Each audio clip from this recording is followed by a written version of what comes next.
guys ready? All right, Professor. Okay. You're the teacher. Is it recording? Okay. You said you were ready. Okay. Number one problem in the classroom is not discipline, it is the lack of procedures and routines. So everyone just read that really quickly by yourselves.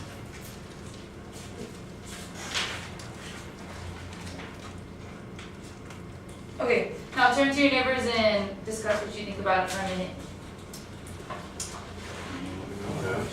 I was disciplined quite a whole lot as a child, and I know it's terrible. This morning we had a fun little discussion about the worst, craziest thing that we did in my running to the police. That was you. Yeah. Did you get in your group? Okay, so what times of the day are there most likely to be behavior problems in the classroom? Like when students come into the class, when are they most, not listening, irritated? I think at 2 periods. 2 periods? That's just my experience. Is right before lunch because they're hungry and they're restless and they want to eat. And then after because the day is almost over and they want to go home. Exactly. Yeah, that's good. So the objective for this lesson is students will be able to identify 1 routine, 2 list the steps for the routine, and 3 correctly implement the routine.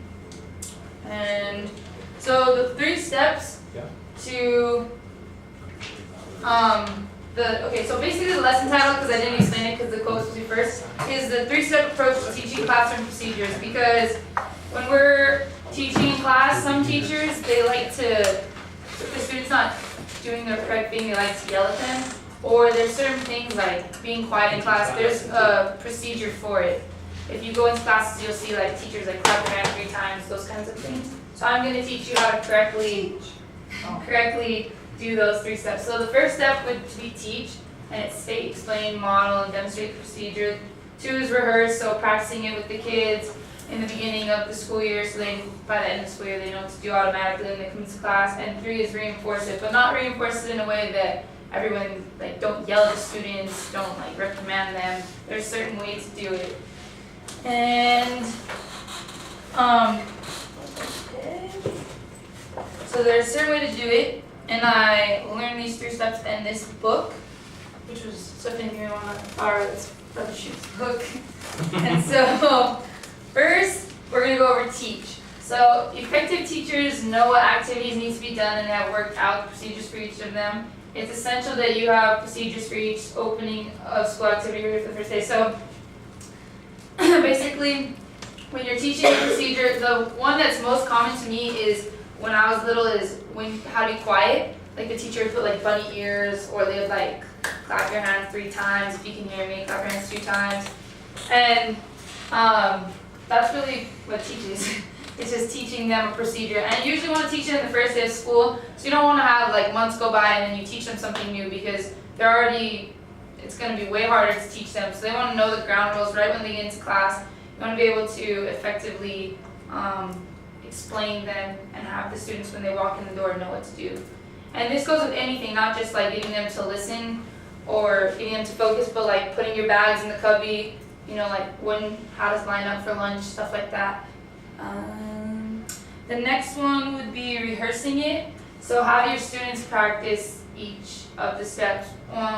When I was reading in the book, it was talking about quieting a student. When you're teaching a lesson, you have that disruptive student. And it was talking about the first, what I would have done before reading this book, I would have just told them to be quiet and probably embarrass them in front of the whole class, because I'm just super straightforward like that. But then I was reading and there's a way to do it. And so if your student is talking in class, you can leave alone at first, leave alone if they keep doing it, because they could just be asking their neighbor a question or something. And then if it keeps going on, you would tap the student on the shoulder, and then from there, if they didn't do that, if they didn't listen to you, or they didn't know what this meant, then you can ask them when everyone's gone, what was going on. So that would fall under rehearse, practicing the steps. And you can tell them what you do before you do it, because if they're talking, you go over to them, they're not gonna really care what you're doing. I've seen that in high school. Our teachers come up to us and we're like, why are you so close to us? We don't do anything about it. So you really need to rehearse, just like a fire drill or anything else, those kinds of things, rehearse it with your students. The last one is reinforce. I think that teachers like tend to think that yelling is the only thing you can do to reinforce students, but it's not.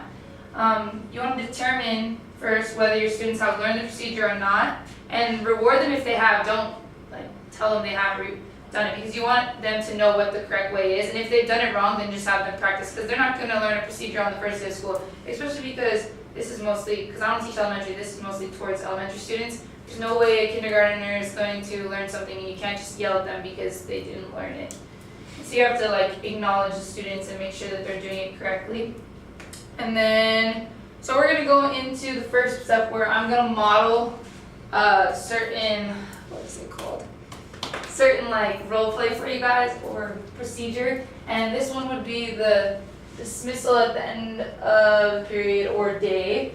And this is when Tuli was saying like that students get really like antsy is when they're like, oh, class is over, so they start packing up their stuff like 10 minutes before class. And I know that frustrates teachers a lot. So for the teach part, I would tell the students, like students, there's a procedure at the end of the period. You are to remain in your seats or your desk with the chairs pushed in until I dismiss the class. The bell doesn't dismiss the class. And then you would tell them that you dismiss the class, so you're ensuring that they know that you're the person in charge, but you're not doing it in such a negative way. And then you would tell them thank you, which means like thank you for listening, thank you for listening to what I had to say, so they don't think you're just bossing them around. And then rehearse it on the first day of school, like I said. So you would have them like stand up 10 minutes before class and rehearse it. And then reinforce it, remind the class of the procedure every day, like when they come in or when they're about to leave, you remind them this is what we do before the bell rings. And then you would have them, you'd have the class experience procedure, so then they would do it and then they would know what to do. Okay, so guide practice. So we're all going to do it together, and I'm going to stop lecturing you. So the procedure is quieting the class. So for teaching it, I want Tuli and Chelsea to come up here. And I want you guys to reenact this. Tuli, you'll be the teacher, and Chelsea will be the student. So just go through each one of them, and we'll, then you boys will guide the girls to see if they're doing it right. Am I supposed to be loud? Yeah. So yeah, you do loud.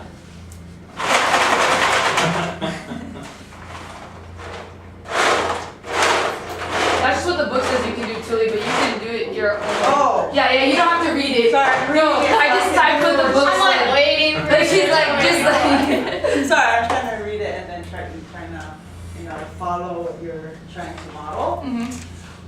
So, Chelsea, can you please sit down so that we can go over end of the day procedures? 5, 4, great job, Chelsea. So now we're gonna go through end of the day procedures. How many of us have our homework in our backpacks? I know. How many of us have our planners in our backpacks? Great job. Now we have 5 more minutes, and we're going to go around to everyone and see if anybody learned anything new today. Great job! And the bell will ring in 3, 2, 1. Yay! Bye! Good Bye! Get out of here. See you tomorrow. Wow. Tuli? So Tuli did it the way she knows how to do it. In the book, it just says you put your fingers up, like 1, 2, 3, they know, or you ring a bell, because some teachers, their students aren't always looking at them if they're doing bell work. So they have a bell to shake, and that's how you reinforce them. The bell would be the reason for Conditioning. Yes, to be like classical conditioning. Thank you, Tuli. Nice. And then it would be like, so that would be the reinforcement, and you would practice that with your students. Because if you're standing up beside the class and you're starting to ring a bell, they're gonna think 1, it's either dinner time, or 2, it's like, they don't even know what you're doing. You're just sitting there ringing a bell at them. So that would be guided practice. So now, this one takes a while this time. So since this will be group 1, and then this will be group 2. That's good. And you guys, this So this is your procedure, students seeking help. And you guys are going to, these are different ones you can use. So if you see a student that needs help, instead of just raising their hand, like this would be the normal one, is raising the hand. These are different ones you can use. So you guys can pick one of these, and then you guys are going to make a teach section or here's and a reinforce section for each of them. I'll give you guys like 10, 15 minutes. Yeah, the smelly one.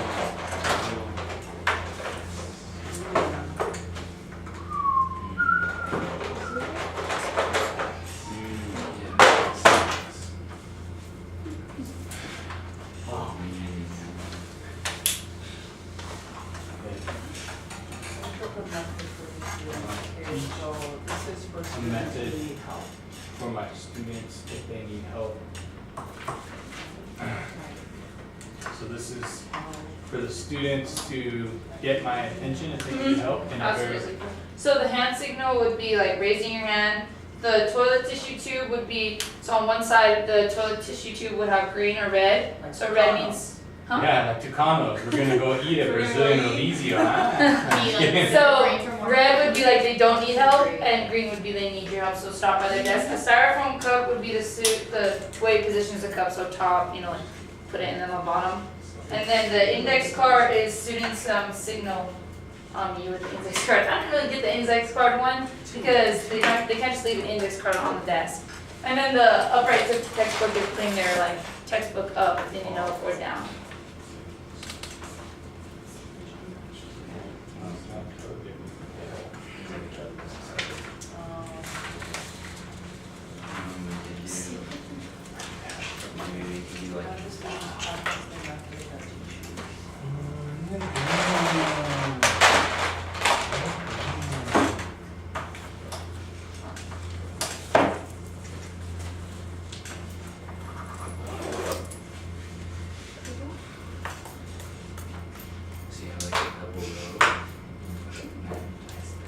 Should we do multiple ones if we have enough time to do multiple? You just do one because we're short on Every time. time they're doing good things, boom, pebbles. Oh, But every time they Picasso over don't- here. Okay. Is that individually? That's individual.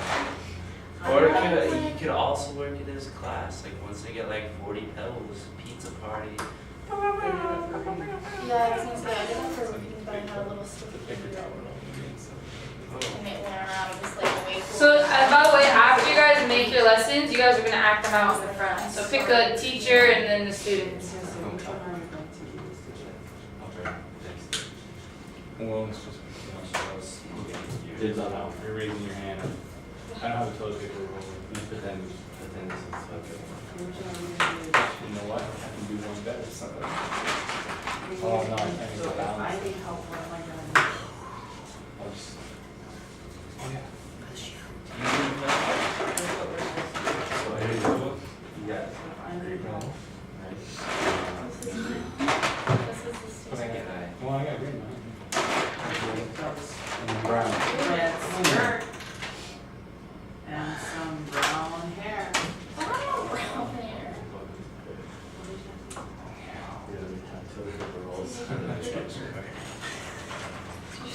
So just while you guys are going over this, you can just listen. You guys don't have to pay attention. You can pay attention, but like, make sure you listen. So the reason why I gave you guys like different ones is because there are different methods for different questions. So like, if a student wants to, let's say, ask if they can sharpen a pencil, they're going to raise their hand, sharpen a pencil because they're not going to wait for you to look at their desk that long. Or I think for the toilet tissue tube, that was best when you like need help in a test because then you can see like which student needs to see it. And then the styrofoam cup is the same thing as the toilet tissue tube. And the upright textbook was for like continuing your work kind of thing. Nothing for the index card, it's just in there. Just put it there. Maybe index card would be for writing, you know, for advanced, for like writing a question for the teacher. Oh yeah, or true, instead of the teacher like, Well, during a test or where you want to be quiet still and not give away an answer to another student, like, I think number 1 is A, but I'm not sure, you know. yeah, well that's a good Index idea. card would be a good way Well, that makes sense. if they're that advanced, to be able to write. Star out for some you, questions. Eric. Gold stars. Heck yeah. Gold stars for everyone. Right on. Help sign. Or is that too close? Or there was one more, it was like finger signals, where like one finger was I wish to speak, 2 was I need to go to the bathroom, and 3 was like, I have like a really important question.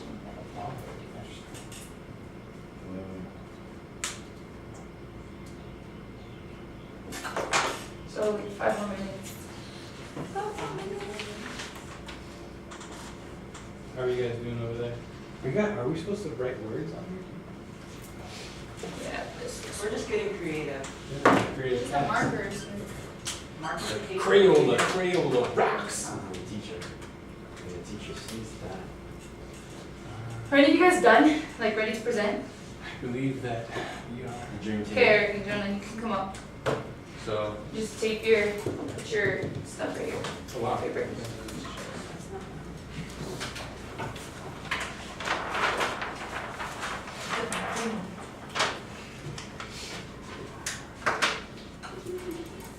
So, am I to instruct the student while he's the? Whatever you guys, okay, okay, whatever you guys decide to do. Wait, should not be sitting on the desk. So, This is teacher. Wait, this is the method for the student to get the attention of the teacher? So one of you guys are the teachers, Uh-huh. and you're explaining to your student the procedure, so if they need help, That you want so to which, receive. so say your Yeah. class is only doing this is the only time, this is their signal, this is when you know they need help. Okay. So you're explaining that. First So you're day of like, school. so first day of school, you're explaining Alright, what. teacher. what is Teacher. Okay. Teacher. Eric. Yeah. Alright, so Wanted to class, get attention. we're, can you just hold that thought for 1 second? Yeah. Perfect. So we're gonna set up a system. Whenever anybody has something important to say, or a question, anything, any comment, all you have to do is raise your hand like this green fellow right here. Okay. Like so. Teacher. Oh, Eric, what would you like to say? Wait, but what, do you think it's correct for him to see yell teacher while Oh. he's raising his hand? Eric, you did a great job, but something you could do a little better would be maybe just like hold the word teacher inside your head. Eric! Kyle Pop. Be my guest. Okay. Thank you. Give me a You're punch welcome. card. Did I do a good job with the student? That's good. You're gonna explain this, or no? This will be my demonstration. Alright. We don't have a toilet paper roll, so I'm using a brown Crayola marker. This is a toilet paper roll, and the green one. God. Put this on the desk. Teacher! Gosh, this is annoying. Just kidding. Yes, Jonah. Hey. Hey, can you hold on for 1 sec for me, buddy? Okay. Right on. Thank you. Don't forget what you have to say, okay? I want to hear what you have to say. So, class, it's the beginning of the year, and we want to have a whole lot of discussion in the class. And when you have something to say, I definitely want to hear it, but we can't just all be shouting at the same time. So, what I'd like us to do, I have all of these nice indicators for us, and if you have a question, you can just simply put the red indication up, and that means that I will stop what I'm saying, and I'll do my best to assess what you have or to answer your questions or whatever you need. So let's go ahead and practice with Jonah. So before anybody says anything, what are we going to do when you need to stop me and we need to... Here. Thule, you're doing it already. Thank you. What are We're we going to do? gonna turn our indicator thing to red. Okay, thank you very much. You did a wonderful job. Can I borrow my Oh, indicator, sure. please? Thank you. So now, Jonah, let's go ahead and backtrack. Thank you, Jonah! What can I do for you? Question. Yes, how can I help you? How are the pyramids made? That is a very good question. We're going to be going over that later on. So just sit tight and I'll explain it to you in a little bit. Okay. So thank you very much. That was a great question. Okay, Appreciate it, guys. Mark? Yeah. Oh yeah. Oh, the pyramids? Guys, Slavery. I'll do it. Okay, you do it. Now you can Aliens. do it. Okay. We were grouped to one. Group 1. One segment. All right.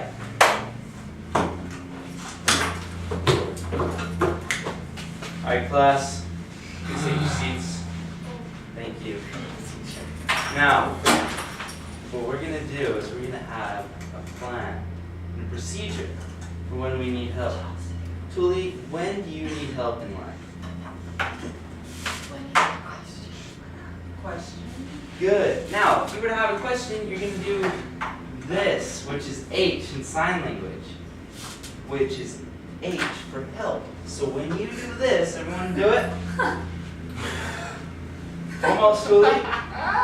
Put 2 fingers inside. Right there. Yeah.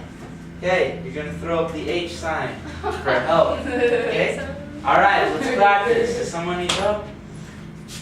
Tuli. You need help with something?